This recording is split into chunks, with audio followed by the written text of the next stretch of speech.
I also read somewhere that you managed to get a 15% discount on a new car using a credit card. तो इस पे कैसे हुआ था? मैंने जो गाड़ी खरीदी थी that is VW Tiguan, right? तो मुझे जो टोटल कॉस्ट पड़ा उसका 24 लाख रुपीस के आसपास का पड़ा। तो उसमें इंश्योरेंस भी इंक्लूडेड है, उसमें एक्सेसरीज भी इंक्लूडेड है, and I paid for extended warranty and I paid for 4 year service also. तो 4 साल तक मुझे अब कुछ पे नहीं करना है उस कार के ऊपर। तो जब आप शोरूम में जाते हो तब क्या होता है ना, आपको वो एक कॉस्ट शीट पकड़ाते हैं, और वो जब कॉस्ट शीट की ब्रेकअप देखोगे तो उसमें majority of the cost is for the ex showroom price of the cost of the car. Ex showroom में क्या क्या इंक्लूडेड रहता है? Cost of the car plus GST on that car, ठीक है? That's number 1। Number 2, road tax. जैसे तेलंगाना में road tax है 17% if you are buying your first car, 19% if you are buying your second car. So that is over and above the ex-showroom price. Then you have your insurance cost, and then you have your accessories cost, and then extended warranty वगैरह अगर आपको चाहिए तो road tax तो fix है, कुछ नहीं कर सकते।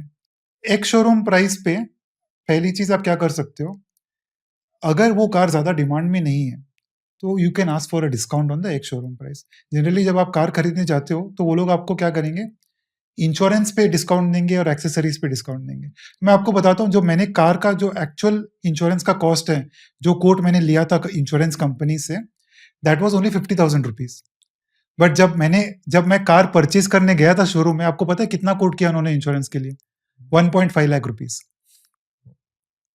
तो इतना ज्यादा मार्जिन है इंश्योरेंस प्रीमियम्स में, और अगर आप अनइन्फॉर्म्ड हो तो you end up paying those kind of premiums. In fact, I was uninformed about this in 2014 when I bought my first car, and I paid all of this, right? मुझे पता ही नहीं था कि ऐसा होता है।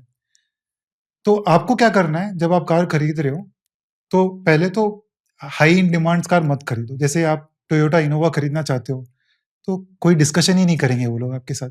जो कोटेड प्राइस है आपको वो पे करना ही पड़ेगा, including insurance. Okay, so you buy a car which is a decent car, reasonable car, and not so much in demand, right? So you have the leverage. तो एक्स शोरूम पे negotiate करो, जितना भी नेगोशिएट कर सकते हो, कुछ ना कुछ डिस्काउंट मिल जाएगा। उसके बाद इंश्योरेंस पे बोलो कि ये कोट है, अगर आप मैच कर रहे हो तो मैं आपसे खरीदूंगा, नहीं तो मैं बाहर से खरीद लूंगा। दे कांट से नो, दे से कंपलसरी है खरीदना, नो, ऐसा कुछ भी नहीं है, कोई रेगुलेशन नहीं है। एक्सेसरीज भी आपको ट्राई करेंगे 50,000 1 लाख का बेचने का, मत खरीदो। मैक्सिमम अगर खरीदना है तो वो जो 10,000 या 15,000 का जो किट आता है वो खरीदो। उसके बाद आपको जो भी एक्सेसरीज चाहिए आप आफ्टर मार्केट में खरीद लो, क्योंकि बहुत सस्ता पड़ता है, margin are huge. So this is how I first saved on the cost of the car itself. I negotiated on the ex showroom price, insurance price मैंने मैच करवा लिया, okay, and I bought accessories worth 10,000 rupees only. Then in comes credit cards. Okay, so there are two ways of buying a car. You buy it on a loan or make full payment, right?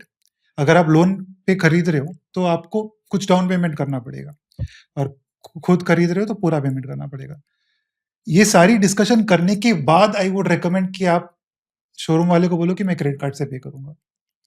अब showroom वाला बोलेगा कि नहीं sir, नहीं कर सकते, हमारे को चार्जेस लगते हैं क्रेडिट कार्ड पे। वो बोलेंगे सर 2.5% चार्जेस लगते हैं, आपको देना पड़ेगा।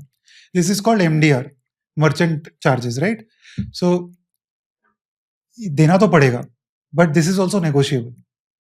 सो you can say that I am buying accessories from you, or I am buying insurance from you, I will not pay the MDR, or I will pay only 0.5% or 1%.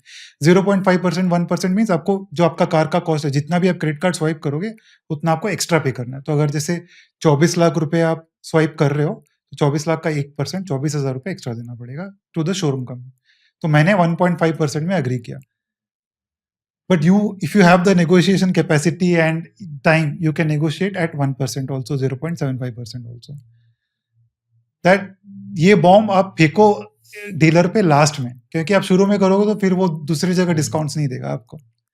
तो फिर ये हो गया, डिस्कशन हो गया, और आपने सेटल कर लिया कि मैं 1% दूंगा क्रेडिट कार्ड पे। Now which cards to use, right? Depends on the cost of the car and how much you are paying. जो मैंने यूज किया, I used Axis Atlas cards. Around 20 lakh rupees मैंने एटलस पे पे किया। जैसे मैंने आपको बताया था कि 15-15 लाख का माइलस्टोन है उसमें, तो मेरे वाइफ का कार्ड और मेरा card, we used both the cards and we made the payment. एक और चीज ध्यान रखना है Kushal, when you are buying a card with credit cards, is first you swipe the card for a small amount and see कि आपको points मिल रहे हैं कि नहीं मिल रहे हैं, क्योंकि बहुत जगह ना वो कोड जो बैंक के साथ एसोसिएटेड रहता है वो कोड अलग रहता है। अगर वो एक्सक्लूडेड कैटेगरी में आ गया तो आपको कुछ पॉइंट भी नहीं मिलेगा और आपने एक्स्ट्रा पैसे भी दे दिए। तो उसका ध्यान बहुत, मतलब it's very important to focus on that. तो मैंने ये कार्ड यूज किया, उसके ऊपर मैंने एक IDFC का विस्तारा क्रेडिट कार्ड है, उस पे भी there are milestones to get free flight, so I use that card and I got 3 free flight tickets for on Air India now. तो मैंने ये 2 कार्ड यूज किया और जो थोड़ा बहुत एक्स्ट्रा बचा था वो मैंने HDFC इन्फिनिटी से पे कर दिया। तो टोटल आपने फाइनली कितना पे किया और कितना कैशबैक मिला आपको, या कितना सो रिवॉर्ड टोटल पॉइंट्स मिले? मैंने जो पे किया था 24 lakhs पे किया था, हाँ, और अराउंड 60,000 पॉइंट्स मुझे एक्सिस एटलस पे मिले। सो एक्सिस एटलस पे क्या है ना कुशल, ट्रांसफर रेशियो है 1:2 का। तो मतलब 60,000 पॉइंट्स आप ट्रांसफर कर सकते हो अलग अलग पार्टनर्स के साथ, एयरलाइंस हो गए, होटल्स हो गए। तो मैक्सिमम वैल्यू आपको मिलता है एकॉर के साथ। तो 60,000 आप एकॉर में अगर ट्रांसफर करोगे, एक और क्या होता है? Accor is a group of hotels जहाँ जिसमें नोवोटेल है, सोफिटेल है, आइबिस होटल्स है, you might have heard, right? Yeah. So these hotels are a part of Accor group. So you can book your hotels, these hotels through these points. तो मैं generally क्या करता हूँ, I travel to Europe at least once in 2 years, okay? Because my brother-in-law lives there, so we go around. And Europe में Accor group का बहुत बड़ा chain है compared to Asia, and I use it there only. So what I do is I transfer all these points to Accor. 60,000 points अगर मैंने Accor में transfer किए तो 1.2 लाख मुझे Accor points मिलेंगे। अच्छा, ठीक है? डबल? हाँ, डबल। उसमें भी एक्सिस एटलस कार्ड में कैप है कि आप साल में 30,000 भी कर सकते हो, बट हम 2 अलग अलग अकाउंट से कर रहे हैं, तो डबल हो गया। और 1 पॉइंट की वैल्यू है ₹1.80। तो अप्रोक्सीमेटली मेरा जो रिवॉर्ड रेट आ गया 1,20,000 into 1.8, which is almost 2 lakh rupees, right? So 2 lakh rupees on 20 lakh rupees, उसमें तो मेरे को 8 से 10% बच गए यहाँ पे, plus on the other card. So 7-8% is what I calculate is what I made on the car purchase. ज्यादा ना, इससे 10% तो इधर ही हो गया। हाँ, वो 4 लाख पे कम रिवॉर्ड रेट था थोड़ा सा, इसलिए। हाँ, बट 10 से ज्यादा ही होगा ना? हाँ, फिर बट भी। 10% 9 to 10% के बीच में होगा। Okay, the thing is that अभी मेरे पास वो पॉइंट्स है, मैं जब यूज करूंगा तभी वो यूटिलाइज होंगे, समझ गया। और तब तक अगर एकॉर ने डाउनग्रेड कर दिया या डीवैल्यू कर दिया पॉइंट्स को, then I will lose it, right? So all of this makes a lot of sense when you can immediately burn those points. Credit cards का एक सिंपल रूल है Kushal, earn and burn, don't hold points, क्योंकि कभी भी devalue हो सकता है। और इसमें डी वैल्यू मतलब कैसे, किसके पास अब अथॉरिटी करने की? एकॉर के पास अथॉरिटी। Okay. एकॉर बोल सकता है कि मैं मेरे पॉइंट्स की वैल्यू ₹1.80 से कम करके ₹1 कर रहा हूँ, अच्छा, okay, so then you've lost that, right? right. So do you recommend that anyone who is buying a car, they should buy it using a credit card? If you're making full payment for that car, then you use credit cards and buy it. And अगर vehicle loan ले रहे तो नहीं? Loan ले रहे हो तो to the extent of down payment आप अपना कार्ड यूज कर सकते हो। ओके, एंड बाकी के लिए बाकी तो फिर लोन के थ्रू ही जाना पड़ेगा, right? If you don't have the immediate affordability to pay in full, तो फिर आपको लोन लेना ही पड़ेगा। Got it. If you learned something new from this video, do share it with your friends and subscribe to this channel so that we can bring you the best content possible.